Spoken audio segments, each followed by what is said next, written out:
And tonight I'm pleased to that we're going to be featuring the two winning firms, A+A+A and ANDA, so all A's in this group, followed by a moderated discussion with Koray Duman, who is himself a former winner of this competition. The competition is biennial, and it aims to recognize and promote architecture and design firms founded in New York City and within 10 years of their founding. Usually we extend it a little bit, 12 years for COVID years. In this context, we seek New York City-based architecture and design practices who offer a distinctive voice in engaging in the critical issues that architecture is relevant to now. I want to thank particularly for being able to bring this event our sponsors, Aronson's Floor, Covering, and Bass Stone, as well as our supporter, Precise. We will be having a virtual event from Precise on July 15th. I encourage you to look at the content and please join us if you're able. And finally, I'd like to thank our New Practices Committee co-chairs, Ryan Brooke-Thomas and Max Worrell. And with that, I will turn the mic over to them to further introduce. Thank you.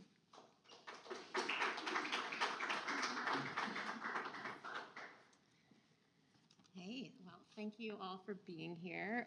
So yes, we are the co-chairs of the New Practices Committee, and as Suzanne kind of laid the backdrop for, it was started in 2006, really around this this jury portfolio competition, which is really about looking to highlight and promote promising and innovative new architectural practices in the city.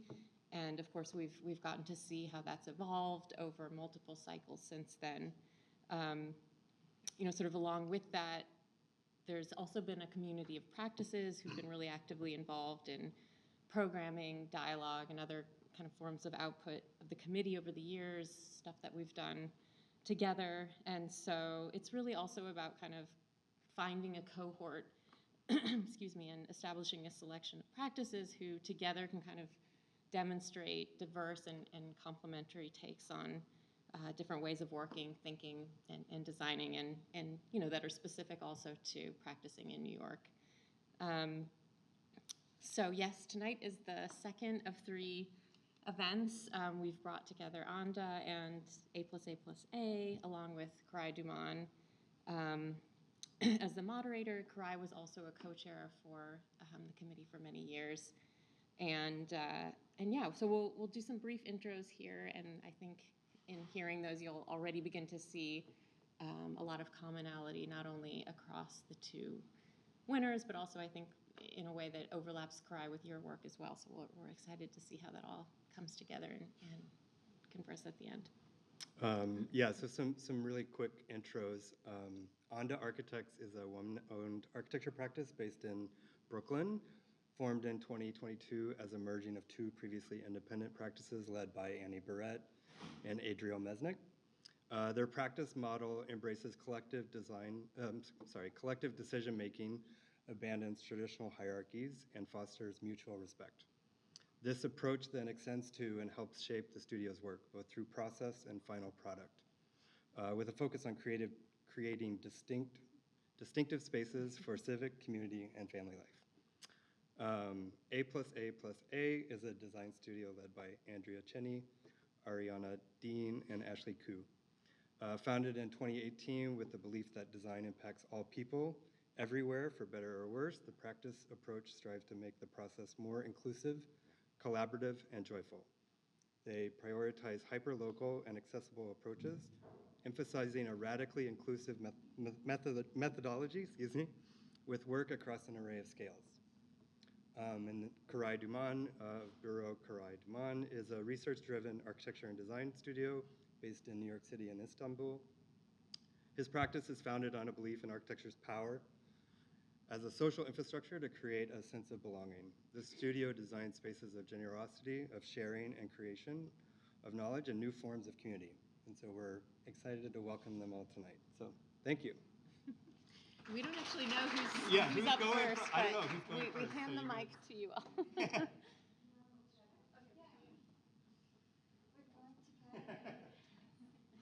We're making this extra confusing along with all of the A's. Okay, I think the first slide is you. Right? Okay, so we decided that it would be more fun if we took turns speaking about topics. So the way that we're presenting is, and I will go first, and then each of us from A+A+A then will follow.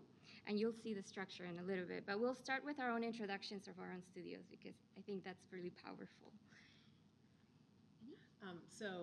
ANDA, we just heard, is a design practice based in Brooklyn and also in Philadelphia.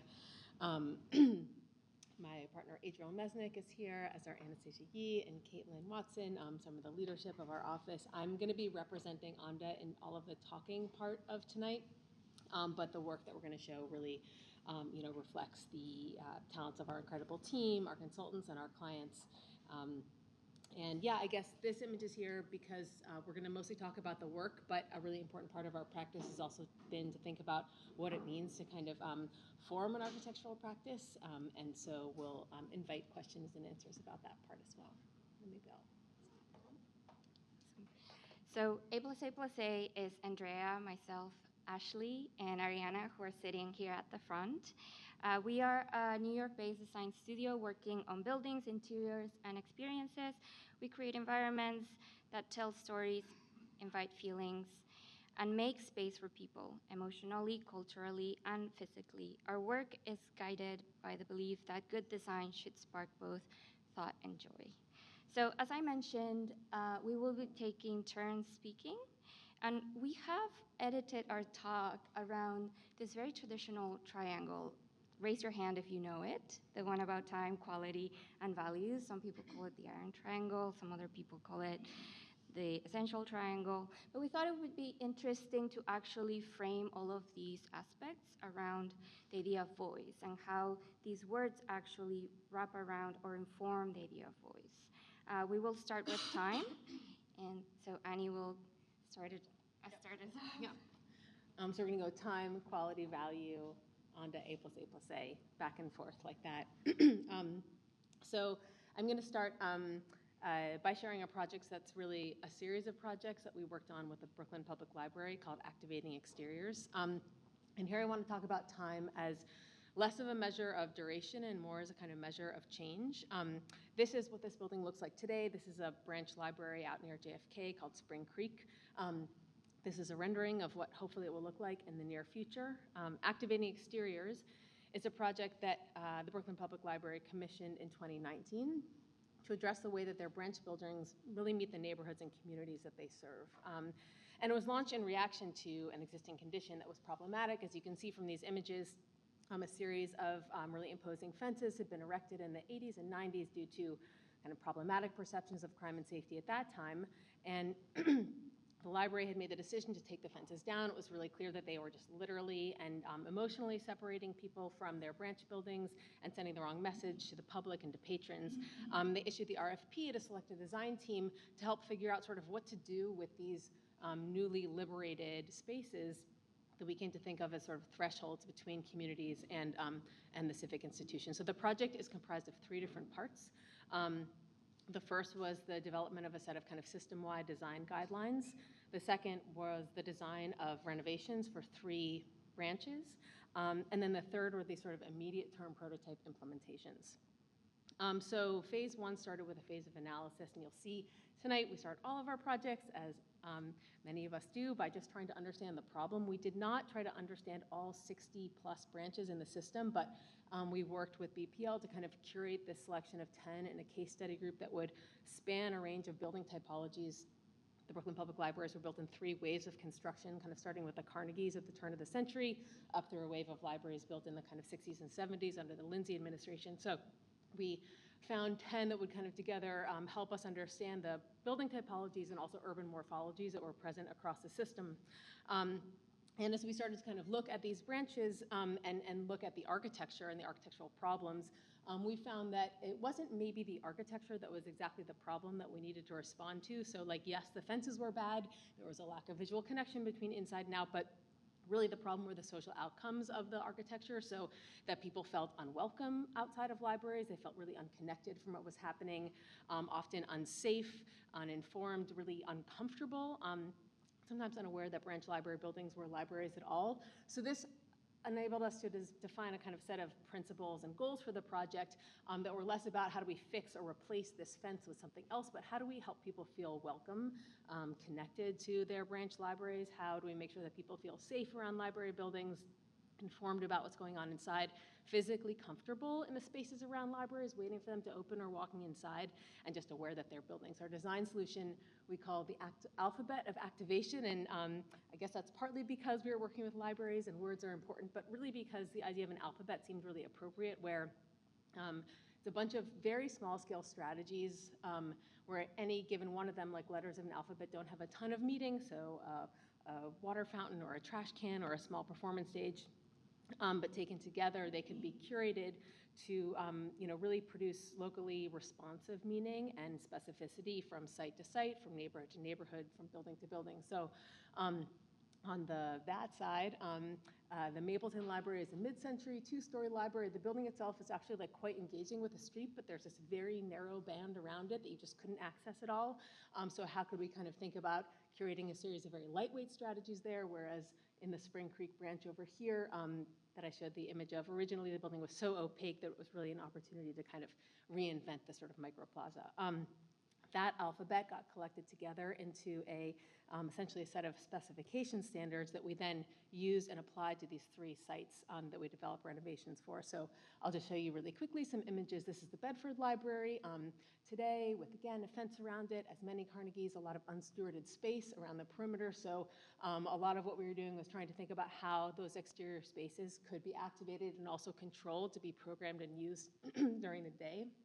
And then thinking about how the base of the building could be reinvented as a space that would allow people to come and comfortably sit down, read a book, get on Wi-Fi, talk to a friend while they were waiting for the library to open. This is an image of the Mapleton, that mid-century kind of before and after. Again, this like narrow band of space that's fenced off for absolutely no reason. Thinking about how to activate that with a series of kind of lightweight metal benches, and then that Spring Creek branch before and after. So that was the sort of culmination of the project we were commissioned to do, but as we were working on that project, the pandemic had set in, and so Brooklyn Public Library commissioned us to take on this kind of second set of more immediate term responses to what was going on. They had, with the help of the Revson Foundation, converted most of their branches, which had to close down, into long-range Wi-Fi hotspots. And so a lot of what we did was work in between BPL and city agencies to just create spaces for people to sit down and get online. I'm sure you remember how problematic the digital divide was for just equity in the city and kids getting access to remote learning. So while we didn't survey those 60 branches, in the beginning of the project, we did go through and take a visual survey and document what was there, just so that we could get city permission to put movable chairs and furniture in front of branches, which we did at almost every branch. This seems incredibly simple, but it was really, really, really impactful at that time. And then the second part of the project was the design and construction of what we called roadway readeries, which we did at 3 branches. This was a reinterpretation of the city roadway dining guidelines to adapt them to become places, more permanent places for people to sit down outside of library buildings. We were really thinking about more of a design problem. Well, how do you take a space that's intended for vehicles and think about it as having the capabilities of the kind of gravitas of a public library building and a kind of piece of social infrastructure. We had already developed this visual language of kind of concavity working on the initial project, and so we applied that to design with Bednark Fabrication, a series of modular structures that again could kind of bring that sense of gravitas into materiality of paint and plywood. They were built off-site, they were deconstructed, and then they were installed at each site in just a day. So this is in Fort Greene at the Walt Whitman Library, in Kensington, and in Crown Heights. They were really used by library staff for programming. They were used a lot informally by just people kind of grabbing lunch break. We learned in a post-occupant study that these actually helped expand BPL's patron use, and just contributed to the life of the city through, again, really simple materials, blow-through mesh, plywood, paint. And then the last part of the story, which is a video that's not playing, of the deconstruction of one of these sheds. Let's see. Well, you can imagine it being deconstructed, although where I lost the slide presentation. Okay.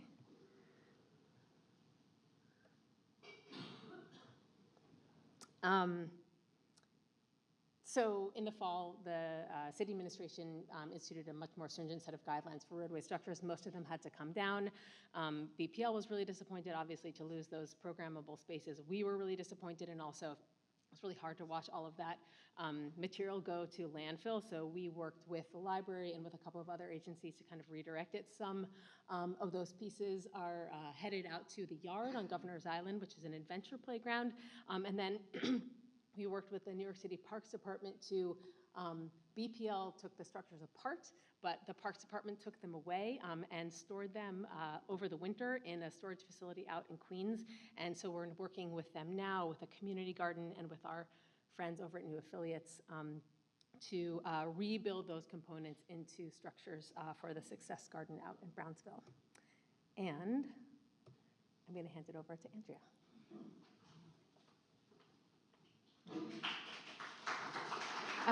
To continue that blue theme, I guess, to remind us, I'll remind us that we're still in this category of time. So for that category, we wanted to talk about the Tompkinsville Afro-Caribbean Latin market, really asking ourselves in the context of voice, how can we create frameworks for a conversation over time? And also, how can this framework mediate a conversation that is really between project stakeholders? So to take us actually to the beginning of the project, I want to talk about one of my favorite things, which is not really, but commuting time. It takes about 58 minutes to get from our office in Hudson Square to Tompkinsville Park. But if you have short legs like me, I'm 5 feet tall, it takes actually about 17 minutes. The ferry is free. It operates every 30 minutes, and it can take up to 28 minutes to go from Manhattan's South Ferry Terminal to Staten Island's St. George Terminal. This is a trip that we got used to a lot because we were on site a lot for this project, and one might think it's not really too far, yet there's something about being in the water and being in the ferry, and you can see all these pictures that I took in the process. It really creates this really stretch distance that makes you feel that you're really going to this very strange place of Staten Island. Many tourists actually take the ferry to look at the skyline and look at the Statue of Liberty, but there's a lot of not really staying in Staten Island and investing and actually spending time and money. And that is not just a metaphor for the use of the ferry. That's actually a metaphor also very applicable to what's happening to Staten Island. So this project was really an opportunity for us and an invitation to leave behind many misconceptions of the borough and to get to understand how amazingly rich and diverse the North Shore of Staten Island is. Our introduction to the project was through an RFP by the local center. We had the opportunity to work with Sarah, Kelly, and Jamila from Staten Island Urban Center, Staten Island Therapeutic Gardens, and Beit Jamad House of Community, who, on their own respect, are leaders in their community, touching upon topics of environment and public space advocacy, food sovereignty, and also food safety. Who better than these three women to lead a project for a cultural market?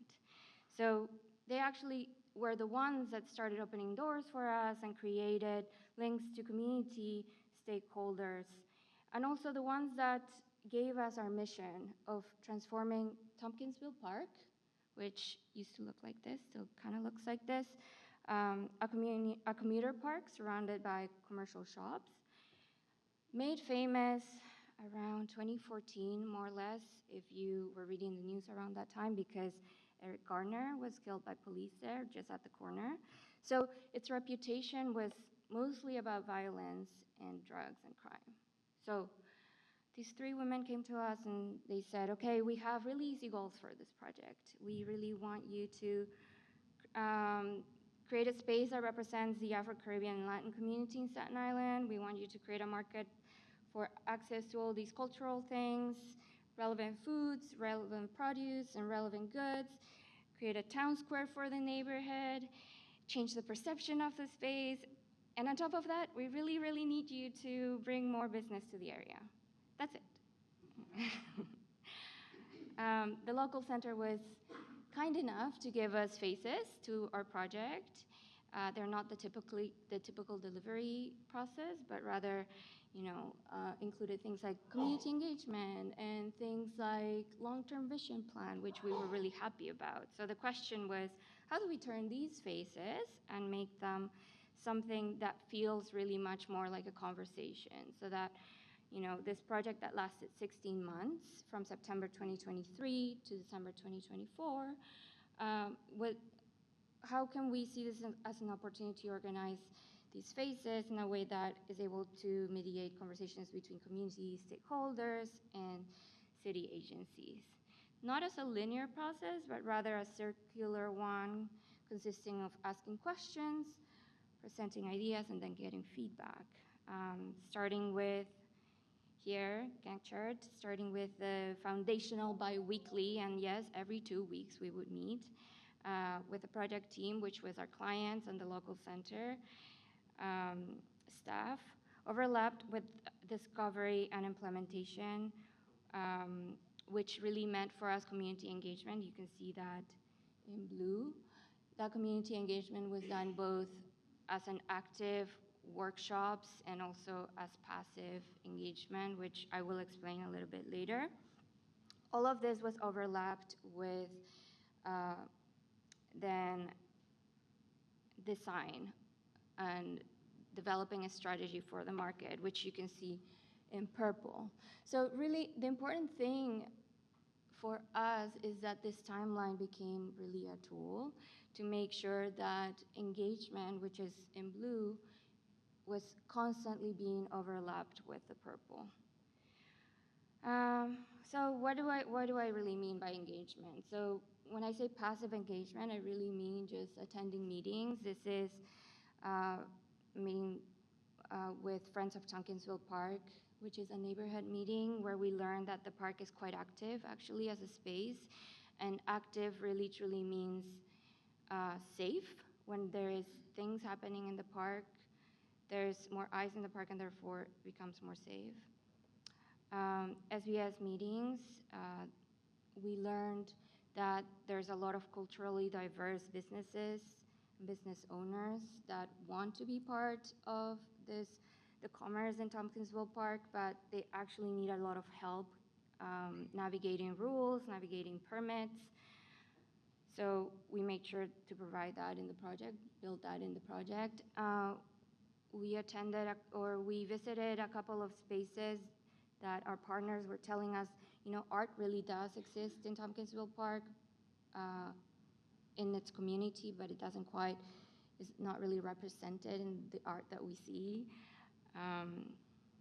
We also attended a bunch of different church meetings and really much more private meetings that for respect I didn't take pictures of, but I did find a lot of pictures of this little girl braiding Ari's hair that I thought was interesting. 16 months seems to be long enough for a little girl to learn how to braid someone's hair. But the idea of this is that all of these engagements, we call them passive, but they were really about developing a relationship with the community that we were about to work with. And it was really about, showing up in a way that wasn't forceful, because we were coming on a ferry, because we had never been in Staten Island, right? And that really helped us to create this type of map that we've gotten used to creating for projects that we do, which is our stakeholder map.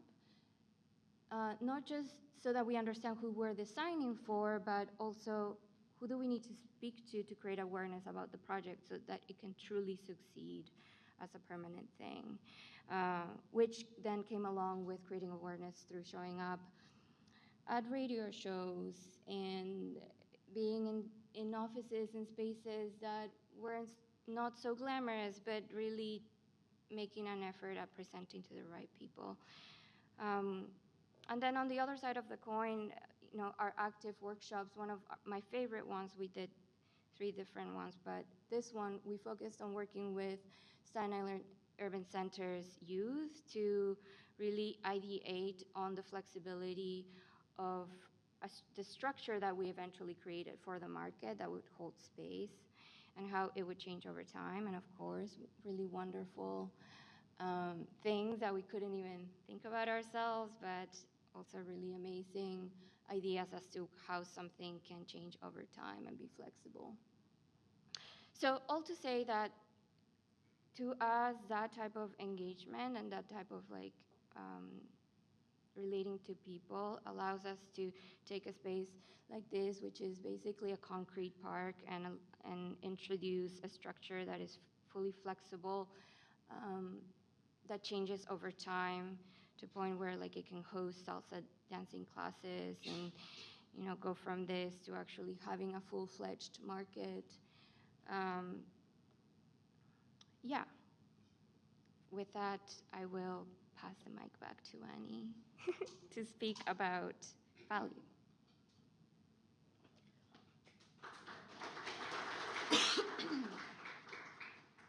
You have to clap 6 times as much as normal. Yeah, you don't have to. Okay, I'm going to try to talk quickly, but maybe not as quickly as I just was talking about 2 projects under the sort of framework of value. First one is a workspace renovation for a nonprofit called Her Justice. And here I want to kind of think about value in terms of principles, so in this case of an organization, and how those principles drive design. This is a 10,000 square foot office space in a landmark building in Lower Manhattan. And Her Justice is a nonprofit law firm that provides free legal services to women experiencing crisis in New York City. Their existing office space, these are some photos, was kind of fine. They had been there for about 15 years, but it just didn't at all align with who they are or how they worked, which was this incredibly warm, collaborative group of people who are working on incredibly sensitive and difficult issues. So this is a photo from a design meeting, and again, we began the project by asking questions and trying to really understand and frame the problem in terms of how the space could be reorganized in support of the very specific principles and methodologies that were true of Her Justice and how they work as an organization. So just to be really distilled about it, there were sort of 4 of them. To improve wayfinding, clients often couldn't find the front door, find their way around. It was sort of a rabbit warren of corridors. To accommodate a broader range of meeting types and scales, and with that address the real privacy issues that came up with the clients that they serve and the cases that they work on. To enhance the social spaces, this was really important. This is a law firm, but they had this incredibly convivial culture, which we learned about on the first day. You can see this space up here at the top of the drawing. Was a small pantry about the size of 2 offices, and it had 3 refrigerators because they had this incredible culture of kind of bringing in leftovers and sharing meals, and the entire 60-person office would cram in there during lunch to share food and really decompress from what they were working on during the day. And at the same time, they had this very large boardroom just below it in the plan, which they almost never used. You can see where this is going. That was a really important knuckle of the project, and as we approach sort of this problem and these goals and principles, we also needed to work really tactically. This is maybe where I'll pull in the idea of value in terms of costs, construction costs. The renovation, again, their office was fine, and the renovation wouldn't have happened were it not for a lease renegotiation during COVID and a kind of chunk of meaningful but still limited cash that was offered as towards an office renovation in that lease renegotiation. So, Her Justice really wanted to leverage that value to have the most transformative impact on the office. And we really wanted to figure out how we could be transformative, but work around the existing conditions as much as possible so that the impact of the work was really felt in the things that you see and touch. So the kind of three main moves in this project were first to kind of gather all of those office meeting spaces together in this central volume of space that we call the organizer, because it kind of organizes the rest of the office around it. It brings all the sensitive meeting spaces together in a kind of more secure zone, but it also ends up functioning as a kind of wayfinding device that you move around as you move through the space. At the same time, it provides almost all the storage space for the entire office outside of what's happening in the private offices.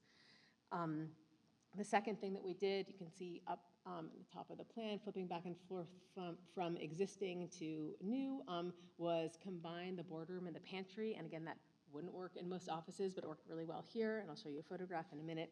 And then there were sort of other selective reconfigurations of space to really open up the office and improve the open working space and strengthen circulation from entry moving around. So this is really simple, reconfigured entry with a much more direct connection from outside to inside. And as soon as you move into the main office, still some signage forthcoming.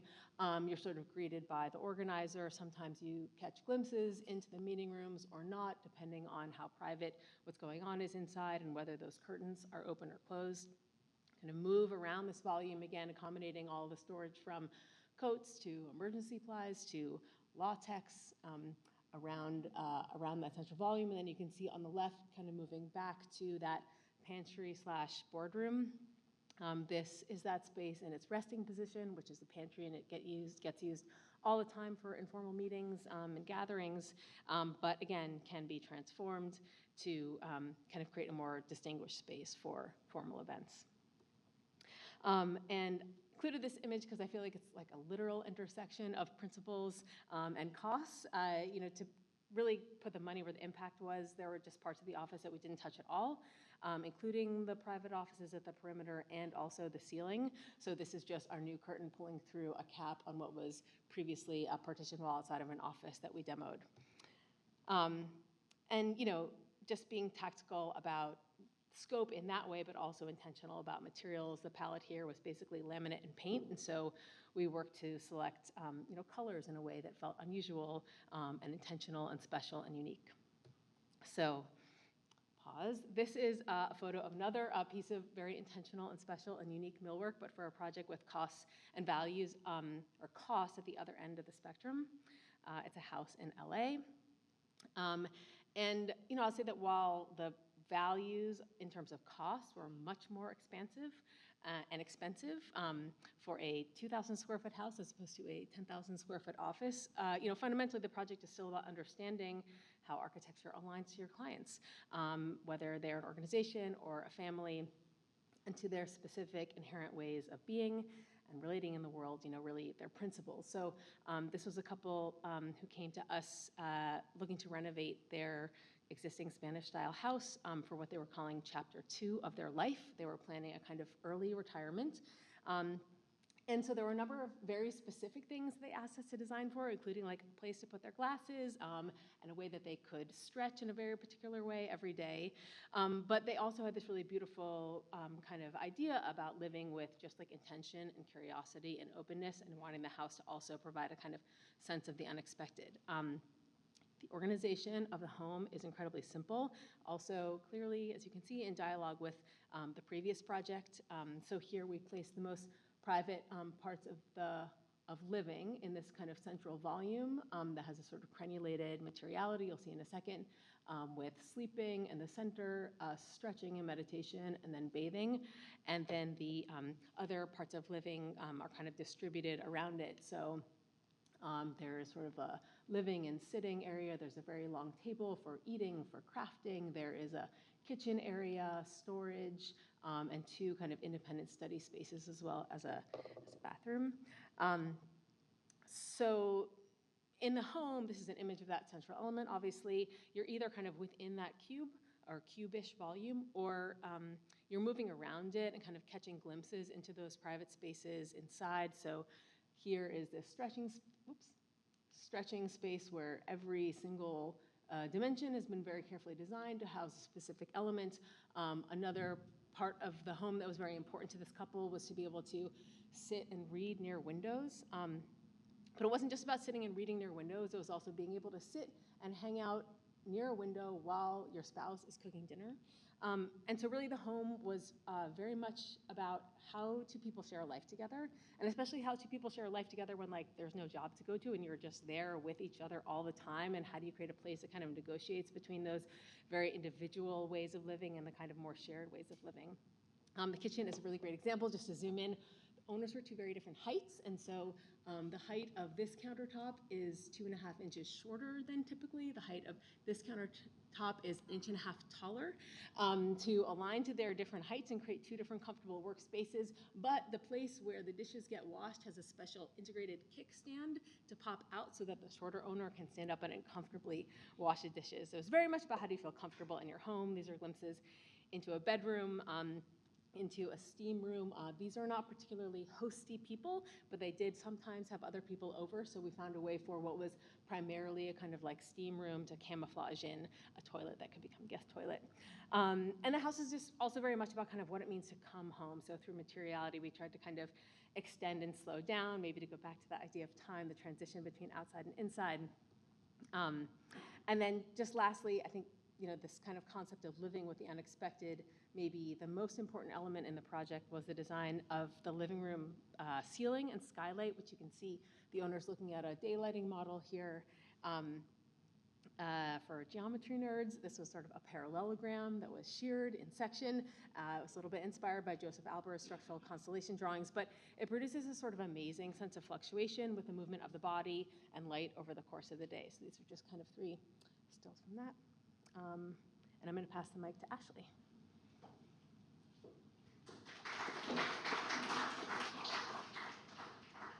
Hello. So I would like to talk about value by going back to the beginning of when we started. So Ariana, Andrea, and I, we met in grad school, and we started A+A+A right out of grad school, almost as a way to just keep working together. We are friends first, and the studio came after, and it's a space for us to stay connected to each other, to ideas, and to the kinds of work that we want to be doing. Because connection is at the root of our practice, it's also at the root of how we design. This image didn't show, but if you can imagine, this is a low-res image of a high-resolution activity of 2 chickens playing soccer. At first glance, it's ridiculous, but you can't tell because it's not up there. But if you look closer, there's energy, there's intention, and there's joy. So we like this as a metaphor for the type of practice that we have, one that is collaborative and playful, as well as resourceful and adaptive. For us, value lies beyond the physical, starting with how we relate to each other and extending to how our spaces are experienced and felt. Whether it provokes thought or sparks joy, our work aims to foster emotional, cultural, and social connection. So I'd like to start by talking about a project we did with Field last year that created moments of spontaneity and joy. Field is an online dating platform aimed at people who are open to experiencing relationships in new ways. In the fall of 2024, they launched a magazine, which is a biannual print publication about desire, sexuality, and relationships. And as a part of this launch, we were hired to design a traveling newsstand stocked with the first issue of this magazine. This structure is an homage to the tradition of newsstands that are ubiquitous part of our city, and they serve as a source of information linking us to the rest of the world. By constructing an environment that captures this world of Fields, we wanted the newsstand to be a space for people to come together and celebrate being together. The primarily pink structure is stocked with copies of AFM, postcards featuring art of the magazine, custom lottery cards, condoms, matchbooks, and many more ephemera, all housed in a hot pink newsstand tied together through a spectrum of pinks, with materials that invite people to touch, smell, and engage, from squishy foam display trays to bungee cords and bouquets of flowers. For us, the value of this project lies not just in the structure itself, but in the emotional, cultural, and social outcomes sparked by the activities and conversations that it invites. The newsstand visited 3 locations over a weekend in October of last year, creating a public place for gathering, reading, and spontaneous interactions on the sidewalks of New York. The project's campaign created moments that inspired joy through surprise experiences, and the project's process helped us build lasting relationships and collaborations that help make the project better. At the end of the day, value for us is not just what we make, but what it makes possible. And the expertise and thought that we brought to AFM is the same as what we brought to Abuelita Masala. While many of our public projects are supported by grants and built in collaboration with community groups, the success of these 2 different projects proves that regardless of client, these projects can create lasting impact and are worth investing in. Public-facing work has meaningful and measurable value. Its impact extends well beyond the boundary of the site, and our hope is that it continues to receive the support and care and investment that it deserves. And I'll pass it back to.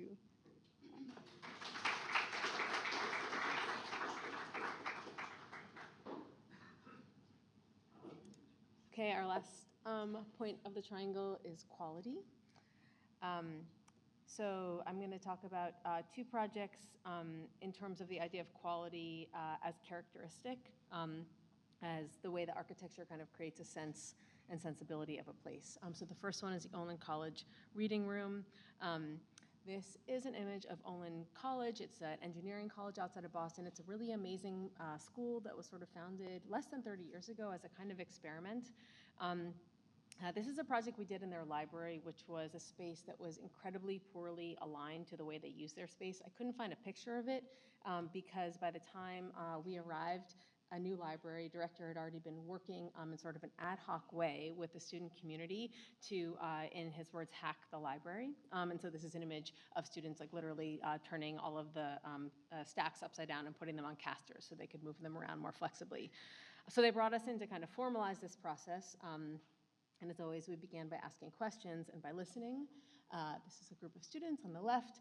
And one thing that we learned, in addition to all of the ways that they wanted the library to become a more kind of open and experimental and collaborative place to physically build things and 3D print things and try stuff together, there were a lot of students and also, very importantly, a lot of trustees and the administration who felt that the library couldn't actually just become like a total free-for-all.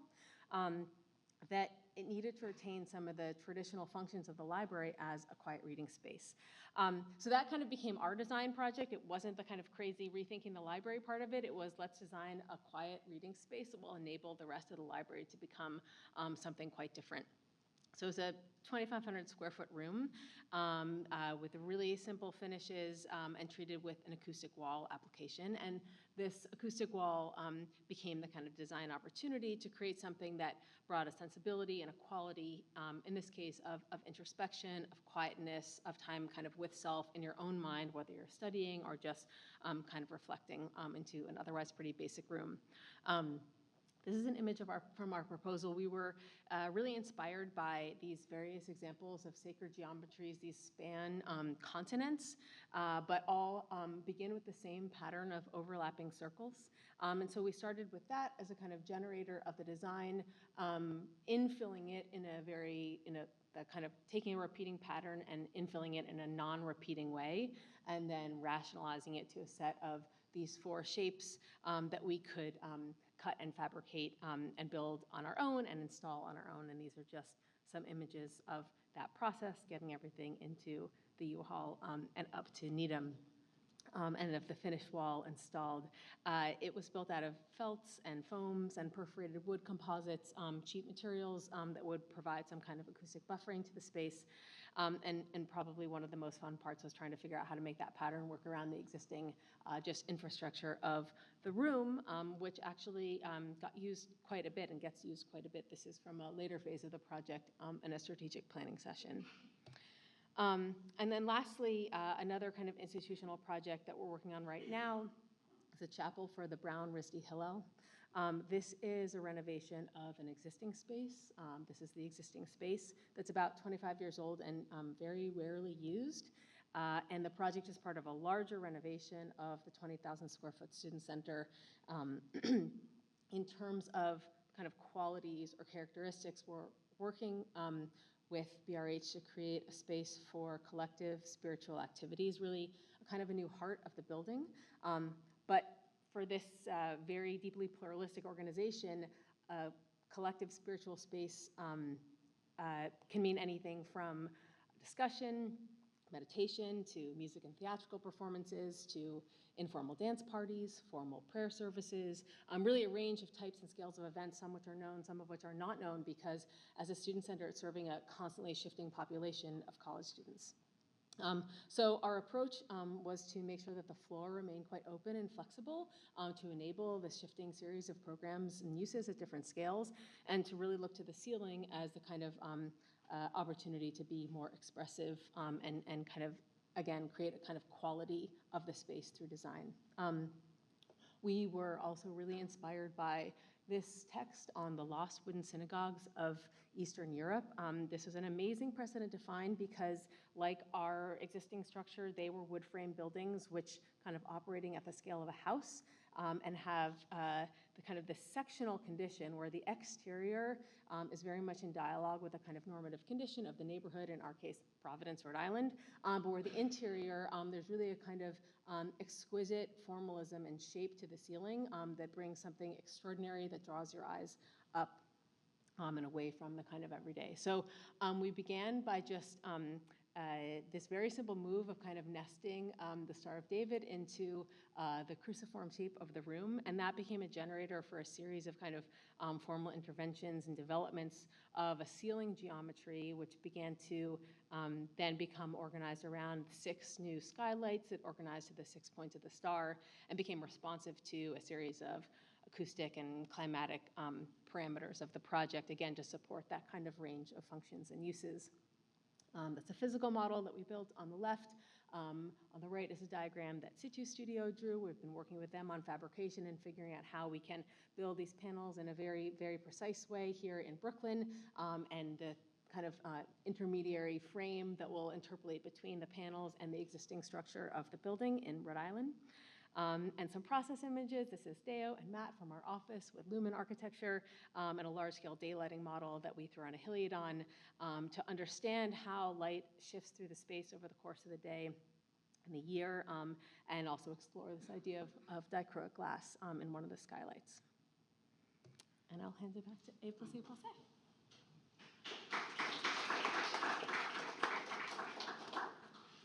All right, the last projects. So continuing with this theme of quality, we wanted to talk about a quality of life or a quality of space and how that can be improved even with a small intervention or a thoughtful design change through 2 projects. So I'm going to start with Roderick's booth. So Roderick is a coconut, jackfruit, and sugarcane juice vendor who lives and works in Flatbush, Brooklyn. And when we met Roderick in 2021, his stand looked like this. Totally working for his production and wonderfully ad hoc, but often under scrutiny by the police for vendor licensing and taking up too much space on the sidewalk. His site then was situated at the corner opposite from the former Flatbush Caton Market, which looked like this. And this market was a bustling indoor Caribbean marketplace from 2002 until 2017, when the building was acquired through an RFP to create a mixed-use project that would incorporate affordable housing and a future marketplace. So when we were introduced to Roderick, that building, the former market, looked like this. It was nearing completion, and Roderick had been offered space inside the new market, but he really didn't think that this would suit his business model. He wanted to be able to meet people on the street, going to work, coming home from school, and he needed to be outside. So Urbane hired us to design a kiosk that would be able to support Roderick and still be a part of the market. And so this is the site of the kiosk in relationship to the rest of the market. And the parameters were that it needed to be small enough to fit through the double doors, but big enough to have space for Roderick to work and fit all of his equipment.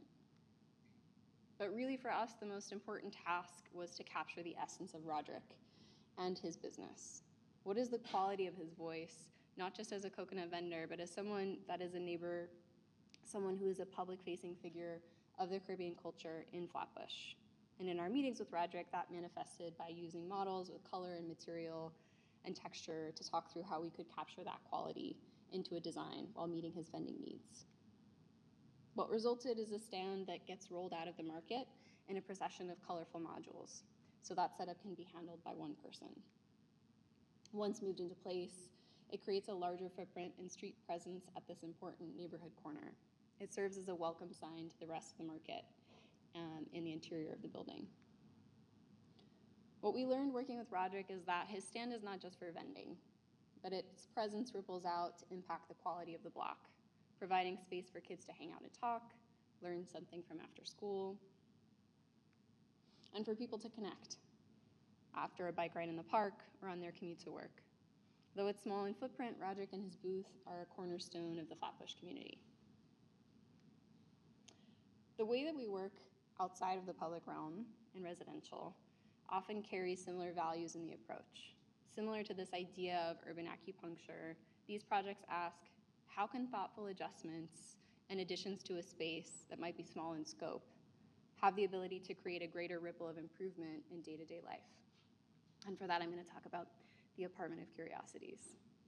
So in this project, we were introduced to a couple who had recently combined homes and lives in a New York City apartment, grappling with how to join their books, art, and personal keepsakes together. This was the before. And the approach for us was asking, how can we celebrate the qualities of each person and their treasures while improving their quality of space as they build a life together? And what resulted was a series of small changes that would have, greater organizational impact on the apartment. This was sort of the concept that we came up with initially. And that organizational approach developed into primarily a gallery rail system for art and household objects and display, which ultimately allows them the flexibility to easily swap out and add to and change what's on the walls in their living and dining space. This was layered with a few custom millwork pieces to celebrate their treasures, an existing significant piece of furniture, like this grandparent's Japanese desk sitting on a new storage unit, or an artifact shelf at the entry. And in the office, millwork took on a different focus, building out a series of shelves to display art books and meaningful publications collected along with existing furniture. Ultimately, quality for us comes down to understanding stories. Stories of a couple, a vendor, or a neighborhood. This allows us to build upon that to design for quality of life in the home or in the public realm, sparking joy and thoughtful reflection. And with that, I will end. Thank you.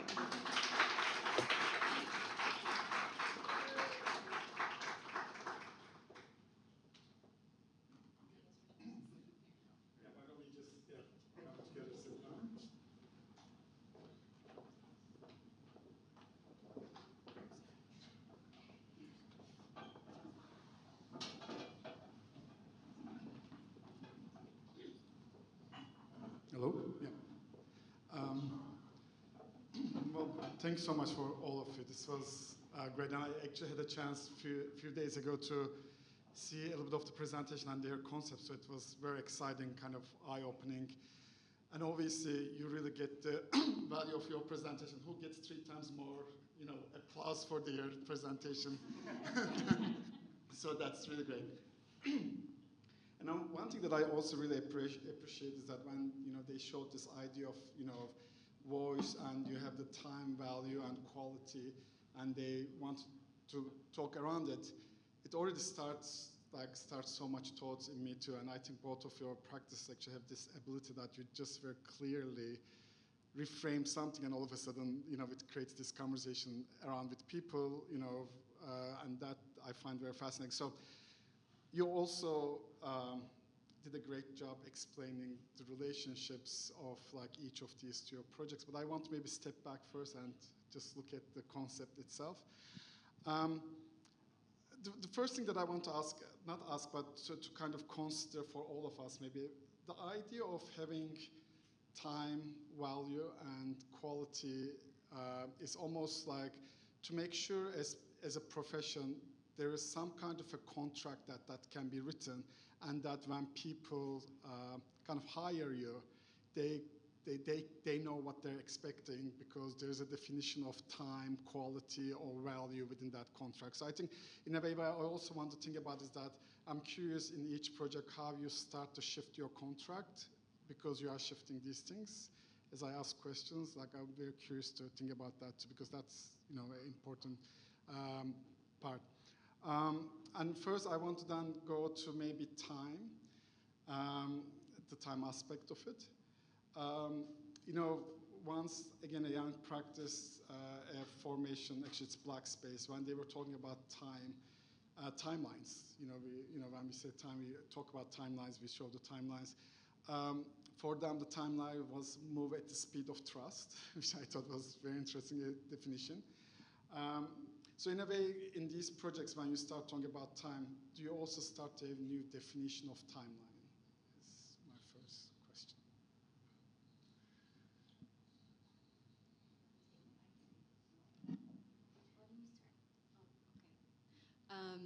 No, I think what was interesting in the specific project that we looked at with time, which I think has opened up how we would continue to approach projects, is that the phases that were outlined in the beginning by the local center, who was sort of not our direct client but was funding the project, were very discrete of like X number of months doing this, X number of months doing that. And pretty quickly into the project, we were like, this isn't really going to work. We're going to need much more time for actually doing the engagement work. We're going to need to start other design work sooner.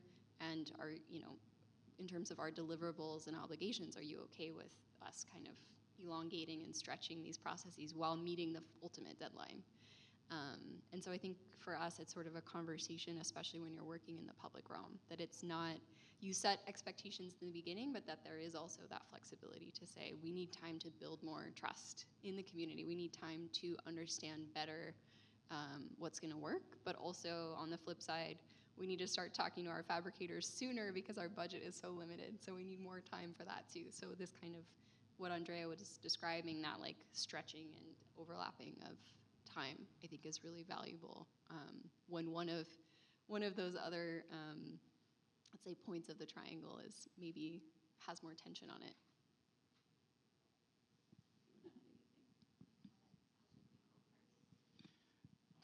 I think with time, there's also an aspect of the meeting at the beginning of a project or early in a project between expectations that are brought by the client and then expectations that are brought from our side or for consultants or other collaborators, and the reconciliation of those expectations to create a new sense of time was sort of, to your point, the time that the project actually wants, and to try and reconcile that with the time that the client wants and the time that we know from our experience might actually be needed to do this becomes the way we start the narrative, that we start to build the story from there by working it together and trying to adapt parts of a pre-existing story to actually work with a new timeline that is emergent from that collaboration. And I think that becomes the generative idea for us, and it's often something that we introduce in the beginning with a little bit of a feeling of we might be far apart on understandings of time, but let's start to come together around a common understanding of time, and that quickly then leads to idea making.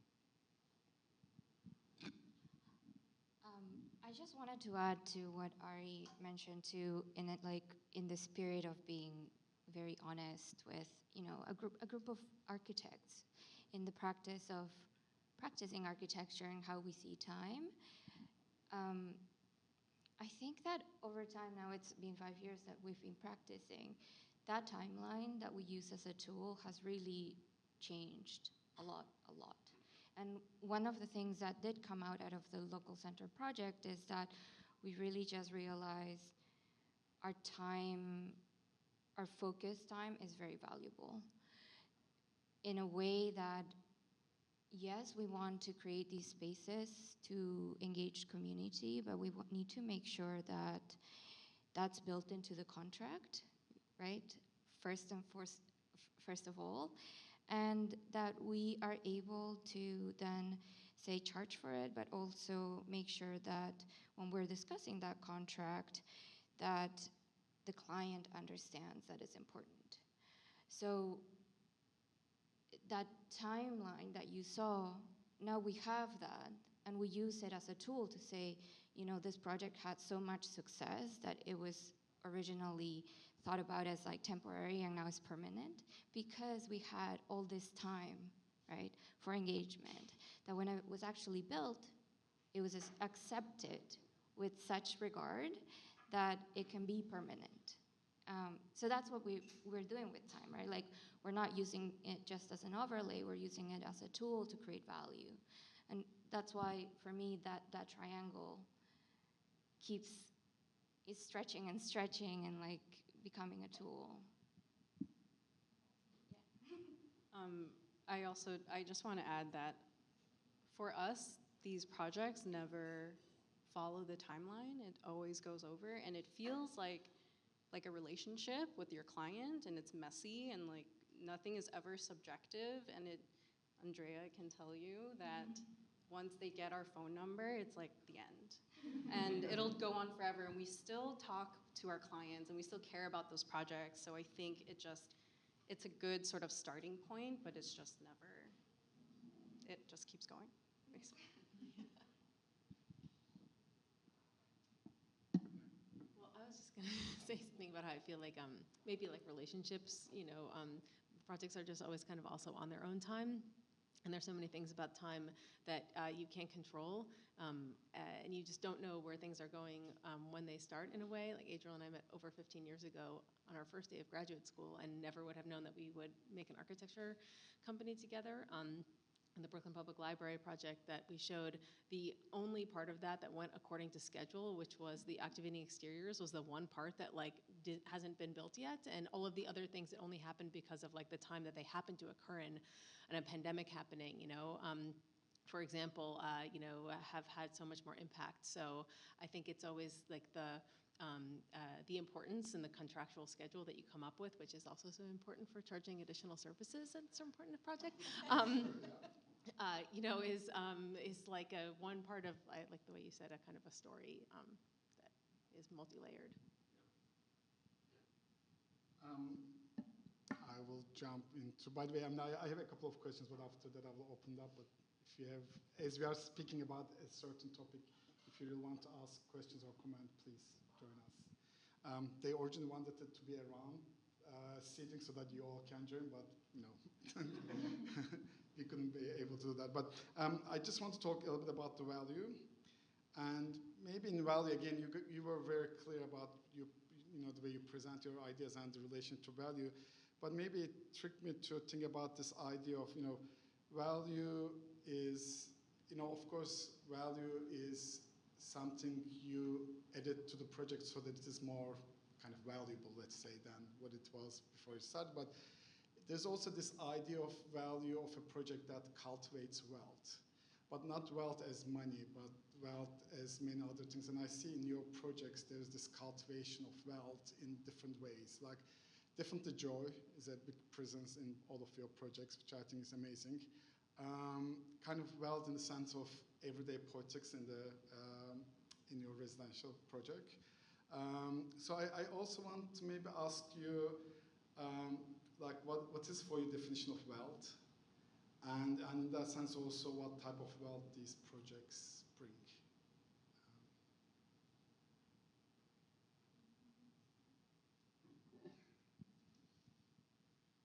I hope it was not that abstract. That's a really good question. I think there's a component to wealth that maybe matters for us when something of value becomes measurable, and that by telling the story in a certain way, by working with our clients to pull out the parts of the story that will trigger ideas of value or accumulation of value, sorry, I'm losing my train of thought in response to this. There are those moments that like become so like iconic and important to any given client.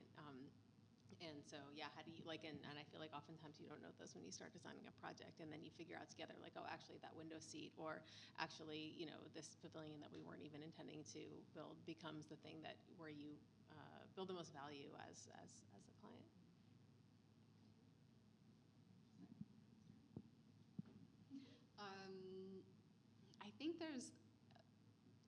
feel like in the way that we approach things, that idea of value almost aligns with a sense of abundance in a way, or this kind of like,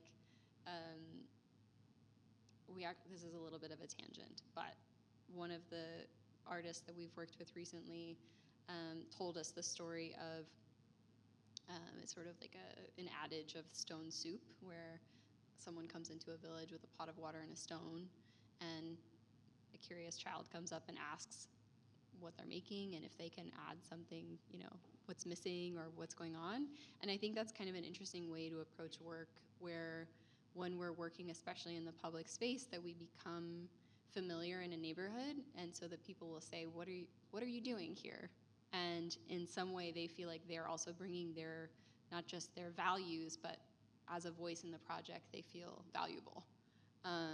And so I like to think of that parable as something as like, how can you approach work where everyone feels like they're adding something into the soup, and it's not just us that are in the kitchen making it and presenting it, but it really becomes this kind of collective recipe of sort of co-designed and built space.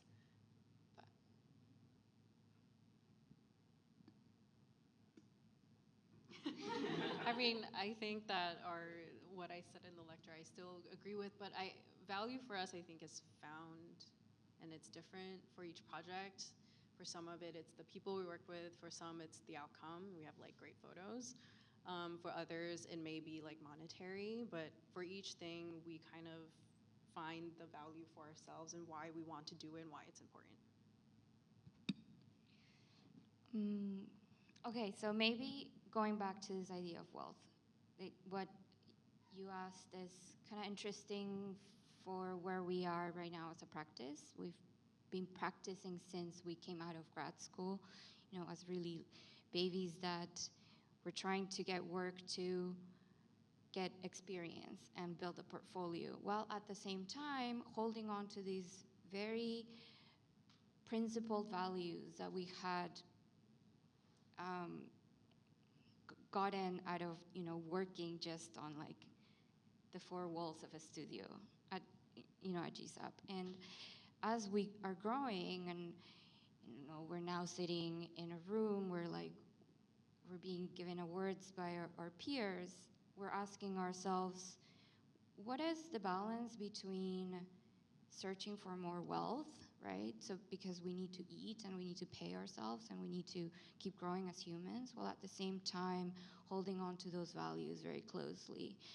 And to us, it's like an never-ending wrestle within the office, because it's about, I think, putting those values first and almost like crossing our fingers that the people that are being exposed to those narratives then relate to those things. And it becomes harder and harder amongst the narratives that we see every day in the news.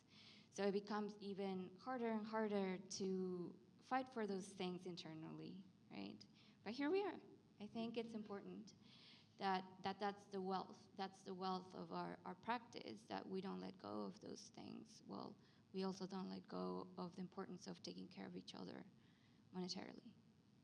Your project also does literally create wealth for the clients, in the sense that those food stands and the coconut, these are like, once it's successful, it's actually for this community like a great financial value, which is also same with the Brooklyn Library stand with the free Wi-Fi and be able to work wherever you can go. Just maybe from here, I really like with the the colors that you choose from the forms you choose, this like kind of, and the materials, the way they come together has informality to it too. You really kind of celebrate joy, imposition in a way, but also like some humble way of doing things, like your walls, and also your stands. I would love to hear more about that. We need more joy in our life nowadays. So, your relationship with joy and the design, and one hopes it also comes back to the office and not buried with the deadlines and stress and, yeah.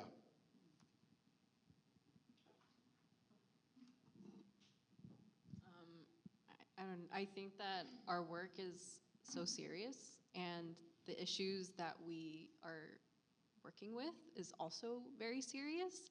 And in order for us to keep going, I think we need to be able to like be happy while we work and bring joy. And I think that it's the same case with our clients as well. Like they are, you know, promoting specific things for the communities, but doing it in a way that is joyful and happy and brings people together, and not to sort of like sugarcoat those issues. But I think that it's a tool to get people to come and be together and celebrate together.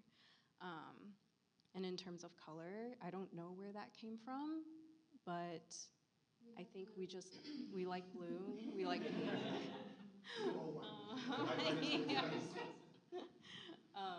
But yeah, I don't know. Sometimes it's like late at night and you're like, this looks good, let's do pink, or, you know, not just keeping it black and white.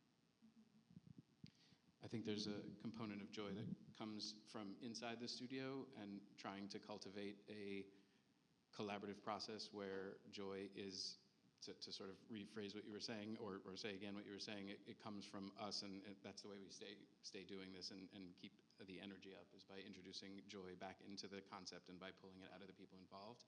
And then there's a second component that I think comes from the clients, and it may involve redirecting initial desires into a structured and organized narrative, to use that word again, that will then, we believe, sort of foster joy or increase the joy in the client's position. And that two-sided aspect of it, I think, is what keeps us happy and chugging away.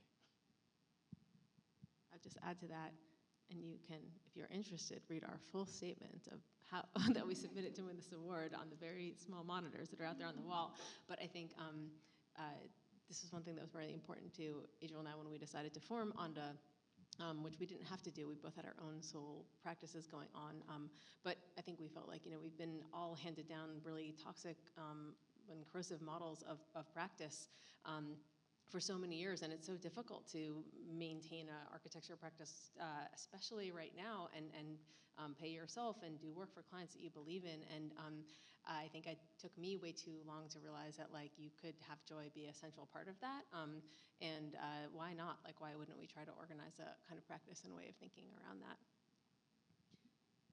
I mean, I think I love everything that has been said, but I will add mostly to the idea, I think, of color and material in the work usually comes from a combination of what our clients want to feel represented, which I think in many cases there's sort of like a school of architecture that's much more minimal in its material approach, but I think that misses an opportunity to capture, especially when you're dealing in cultural space or in public space, to create something that is also visible, that stands out in the fabric and creates a sense of curiosity that people might then feel welcome, you know, with this library project that you're working on, that it's sort of like, oh, what is that? I think we respond as humans to certain colors and materials and this kind of brightness in the city fabric, especially in winter and months where there's less color inherently around us. So that's something that maybe is not always at the forefront when we start designing, but ends up kind of coming out in the process. I also believe it's strong that joy and this kind of, like your projects, also just like gives out abundance, the feeling of abundance, which is really important, which I appreciate for all of you. Maybe I will, if there's any questions from the audience. Thanks for being here. Oh my God.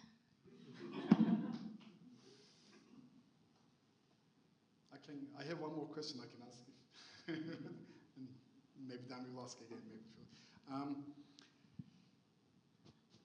Another thing that was really interesting is that, I mean, I will maybe more ask towards you, but, you know, A+A+A also, please, kind of, I know you also are in that boat, but the way you present your firm in the exhibitions was really, you know, kind of clever and joyful and fun in a way. But it's also, I think there's this, like, kind of in both of the firms, and like, I think that it's also a bit of a generational thing, this idea of, like, but if you talk about voice of an architect, you just kind of, you want that voice to be, no, it's voice of an activist, or it's voice of a community organizer, it's a voice of a, many other things, and I kind of like that. Maybe I just want you to elaborate a little bit on that. First and foremost, like, just the idea of just like giving away buttons rather than showing a project. Yeah. If you, Yeah, if you haven't seen all the exhibits of our practices and the other 4 practices, take a look at them when you leave. And yeah, we were excited to, we don't get invited to be in exhibits very often. This is actually the first time. So we were sort of excited to take it as an opportunity to do something more than share a project. And I think partly it was nice to have an opportunity to respond through design to what's going on around us right now, which is really, really, really scary. And architecture isn't usually the thing that directly responds to the type of crisis that we're in. So honestly, part of it was wanting an opportunity to sit down as a studio and say, like, why are we doing this? And what does it matter? And what are we doing as architects? And what do we want to be doing? And what do we want the world to look like? And how does what we do as architects possibly contribute to the way that we want the world to be? And it became a really amazing kind of collectively authored almost manifesto in the office for the way that we see those things. And yeah, then it was just nice to be able to think about something that would be here that people could take away. I loved it so much. And I love that people during the opening kept playing with it because it's so textural and it makes these noises. It really reminds me of, we play Mahjong because Ash taught us, and it's like also the same type of like click, click, click, click, click, click, and like textural. I just, beyond the messaging, of course. Oh my gosh. What was the question? Besides being the voice of an architect, you are being the voice of a community organizer, Oh yeah. activist. It's interesting. That reminds me when we were planning this exhibition, we also were doing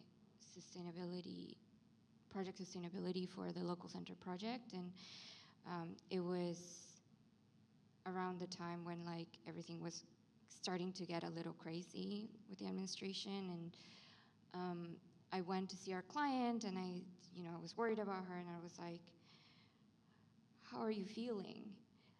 He was like, our voice has been suppressed for a really long time. There's nothing new. We organized last year, we organized yesterday, we're going to organize tomorrow.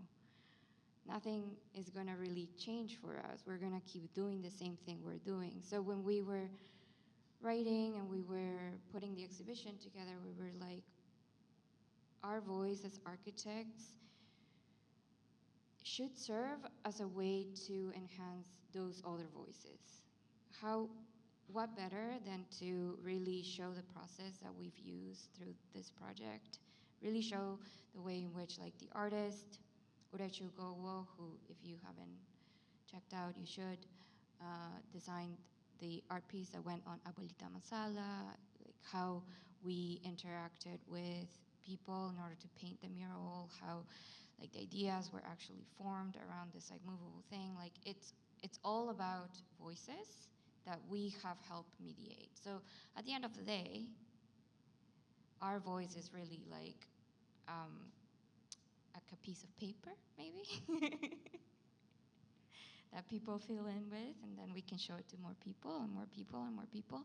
And hopefully that helps that thing that Kelly is doing, which is organize and organize, easier and easier, right? I think that's what it is. You said it so well. No notes. There's a question in the back. Hi guys, thank you for the talk. It was really good.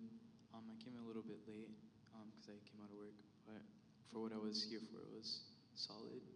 I'm a recent graduate, so a lot of my questions are kind of elementary, but I'm curious to know, because you started fresh out of grad school, So 5 years ago, if you could tell yourself something, knowing what you know now, what would you tell yourself? And what were your blind spots back then that you know of now? Yeah, that's it.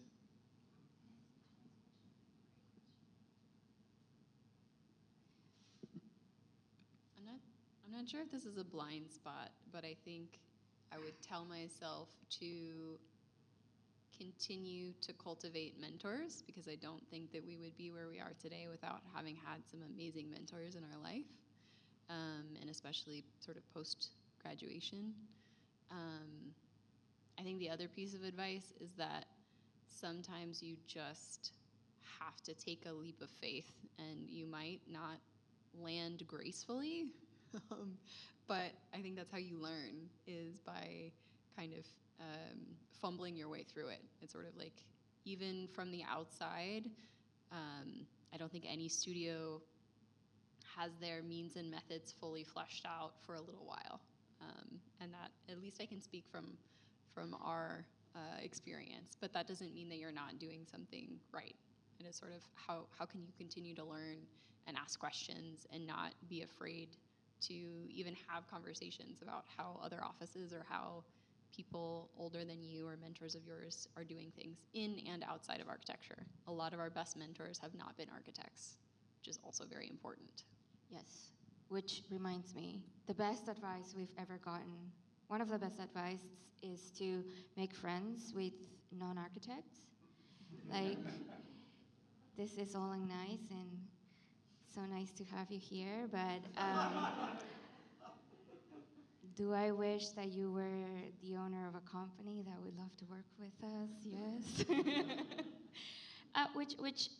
Like, part of that advice was join boards of things, join community groups, join, people that actually do other things for this wonderful city, so that you can actually not just get work, but get outside of the bubble of architecture, because a lot of the times can become kind of redundant and toxic, and you hear the same echo of your voice and you're like, oh wow, how wonderful I am. But the perception of architects from the outside is not as wonderful as you might think.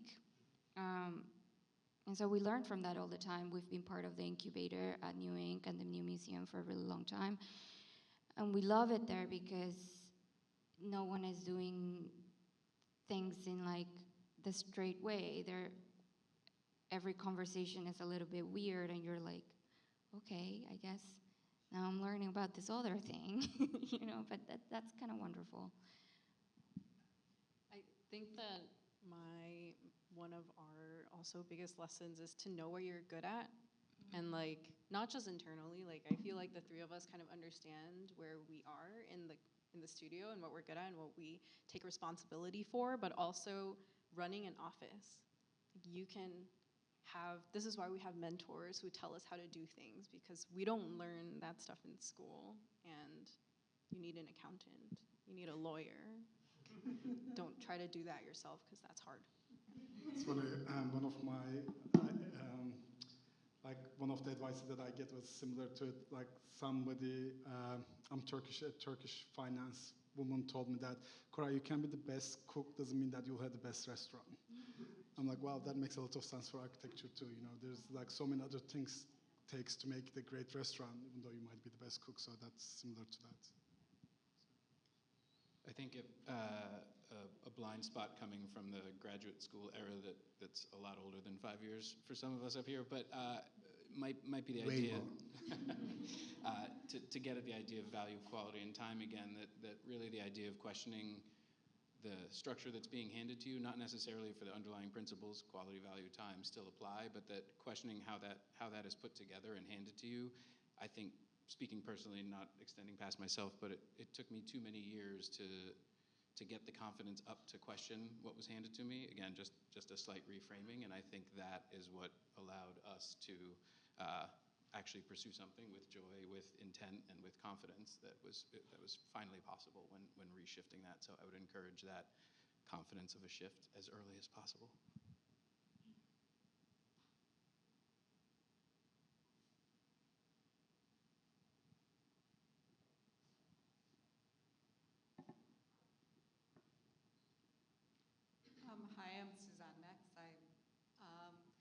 My question is, I just came from the AIA National Conference, and a whole big track there was all about AI and how different people were trying to use it. I'm wondering if that has come into your practice or that you're looking to incorporate that into this also community and values-driven structure. I can answer that question. But I mean, I think, I know this is a question, an answer that a lot of people give first, but like, I think that like we have been collaborating with softwares and algorithms for so long in architecture. I mean, through all of the programs that we use to do the things that we do. So I think that we think about it first as like part of a gradient or a part of a, yeah, it's a gradient, and where we are right now in terms of thinking about specific types of AI like image generation, ChatGPT, I think is a new kind of like point along that. But I think it would be disingenuous to say that this is a question that we're only thinking about now. In our office, we have been experimenting partly because there's someone who is in our office who just is experimenting in AI. So we've been doing everything from putting together, seeing what happens when you get assistants putting together a door or hardware schedule, which is shockingly useful, to right now we are for the first time using AI-generated imagery as part of a very recursive iterative process of developing some like concept images, and it's super weird and really interesting.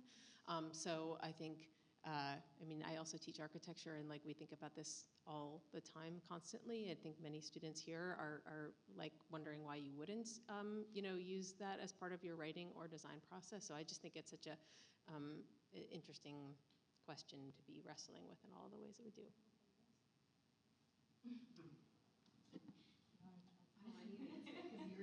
You were probably the most versed. I use it to write emails. She said she uses it to write emails. AI. I mean, I am pro AI for the single fact that it lowers barriers to entry. I'm really interested, we haven't done this yet, but really interested to use it for our workshops, for our youth workshops. We sometimes, a lot of the times, have worked with underserved youth, and I think, you know, one of the projects that we did 2020, 2021, we worked with a lot of youth in Brownsville with a really wonderful organization called the Youth Design Center, and their whole mission is to lower barriers to entry to the field of architecture, design, engineering, STEAM, basically, but with the A.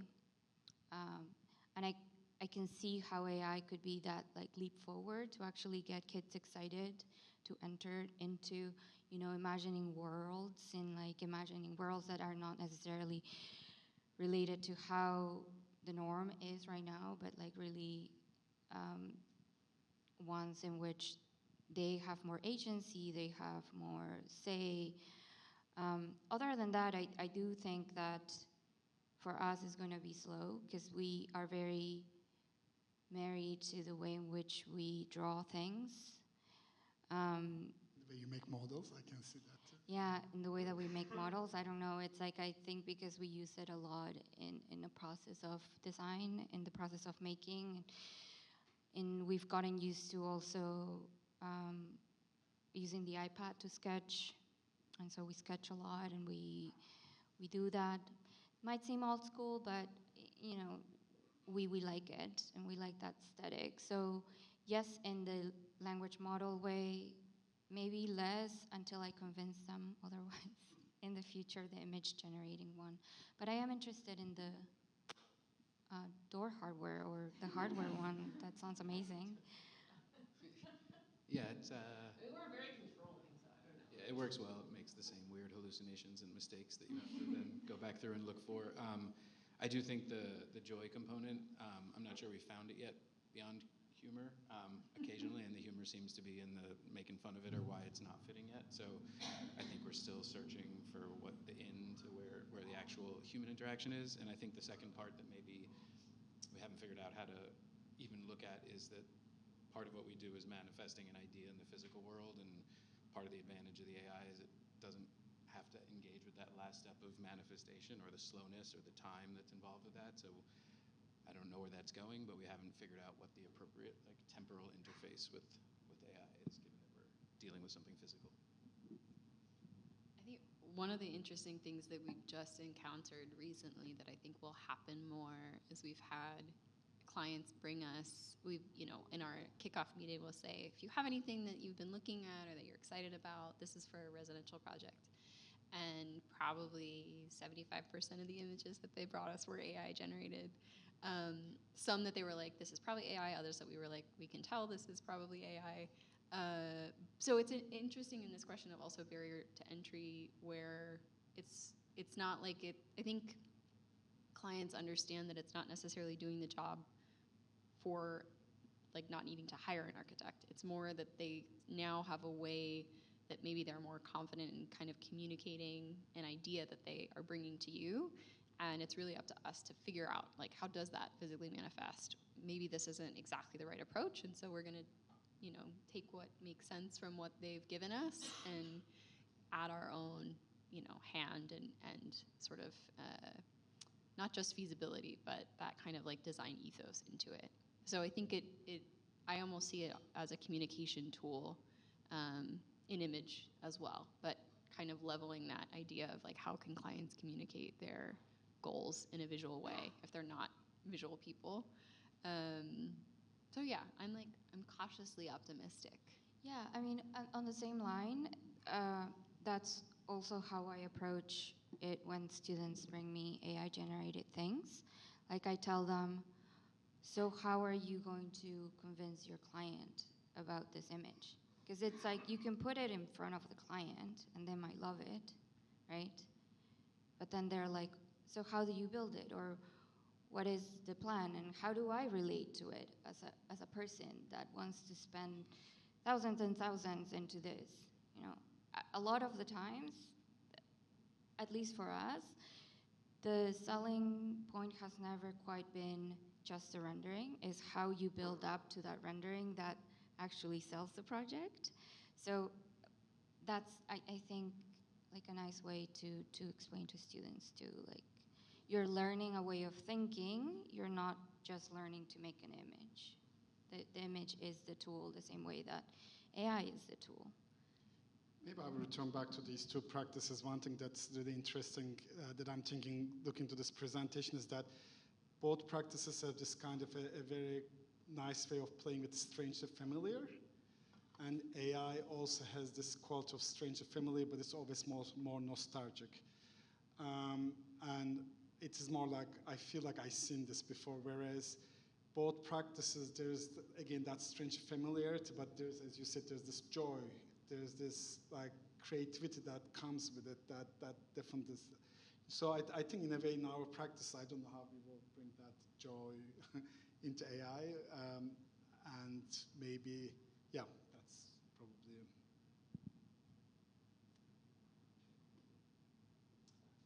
I was curious, both presentations were amazing, so thank you.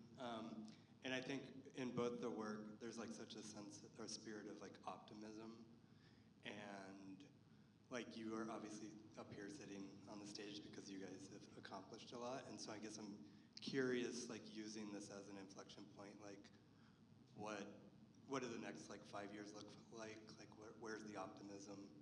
Is it still there? Where can we find it? Do you have it? So.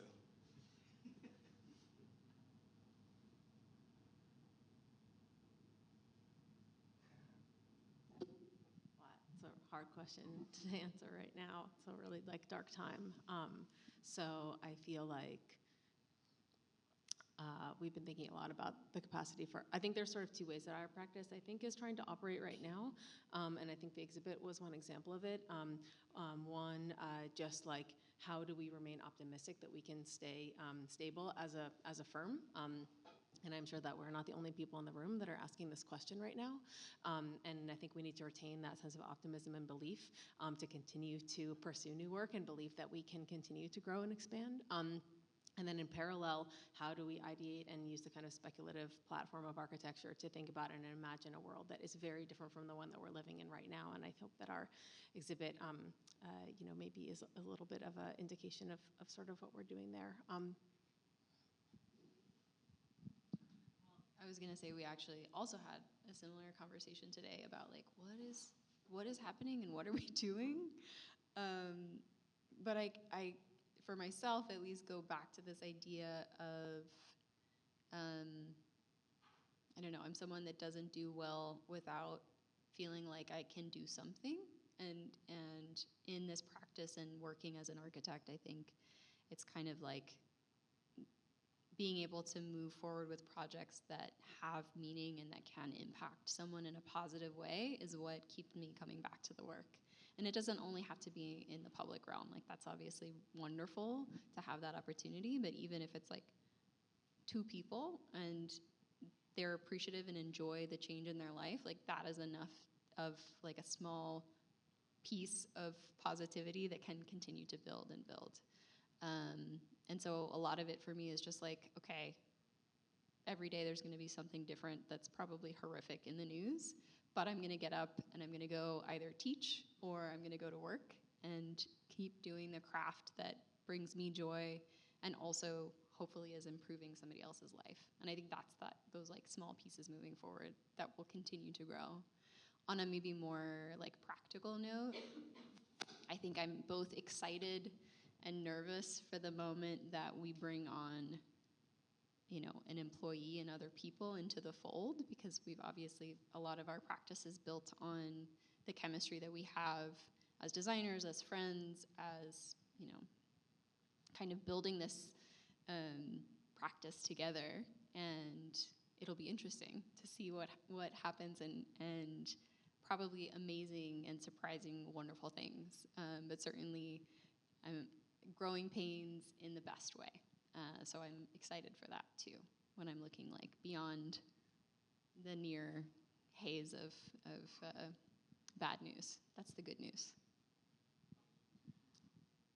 I have a very visceral, automatic reaction to bad news, and I listen to the Daily every single morning, which is try to understand, and my husband teases me about this, like I immediately go to Fox News because I want to hear the other side. Immediately. Like I want to understand why the other side is having this reaction. And I think what keeps me optimistic is that we've built a practice that is about extending a hand that goes to the other side, that goes across and says, instead of fighting, can we just sit down and can you tell me why you're reacting that way? And I think we need more of that. Because I think even though we can sit very righteous about what is right, you know, what we believe in, it is also very, very important that we put that aside and really try to understand why is it that a police officer feels scared of this situation to a point where they need to kill someone, right? It's as important to understand as to why is it that this community feels importance to have diversity. So we don't really operate in the black and white, we operate in the gradient. And so what makes me optimistic is that every time that we approach something, we're trying to understand those plethora of opinions. And I hope that as we explain our projects, that becomes more and more obvious, and we keep, you know, getting clients that relate to that type of conversation. I think for me personally, there's been an investment in investment of ourselves in projects that has shown that that time matters a lot, and that the unique time scale of manifesting architecture in the physical world is potentially a source of strength in duration, and that when things are going wrong or looking complicated in the outside world, looking backwards at the timescales that were established by our clients and by our projects, from meeting to completion to, as you guys mentioned earlier, constant contact with them after the fact and redoing things or picking up things, that sort of duration allows me at least to look forward with optimism drawn from that in a way that I think exceeds some of the questioning or negativity that might be coming from the outside world and operates on a shorter term. One thing I like, actually, I mean, it's very interesting because if you were to ask this question 10 years ago, there was a different type of an architect who would say, well, this is my next 5-year plan. I'm going to grow. There will be this much people. There will be this much invoice. I'm going to, I think there's this kind of, like, your generation, which is great, my generation also in a way that kind of doesn't want to have this kind of like constantly growing, constantly constantly know from the beginning, day one, what they are doing, kind of constantly trying to show yourself like that. Whereas just showing that I'm always questioning myself, my practice, and other things around me, because it's kind of a world we are in, is actually a very kind of a way of being as a practice also, which I appreciate. I'll just add something quickly, that I think for me, the next 5 years, hopefully, to be able to take care of ourselves and the people around us enough so that we can, keep doing these type of projects. And what keeps me optimistic or in the moment positive is just like having the right people around you. I feel like I just feel obligated on behalf of our practice to say, like, we intend to grow. We do have that intention, and to do, more and more ambitious projects, and to have more of an impact in all the ways that we can. We don't really know what the roadmap is. Anyone knows, let us know. But Great. Again, thank you so much. This was very inspiring, and thank you so much for everybody for coming in this slightly rainy day.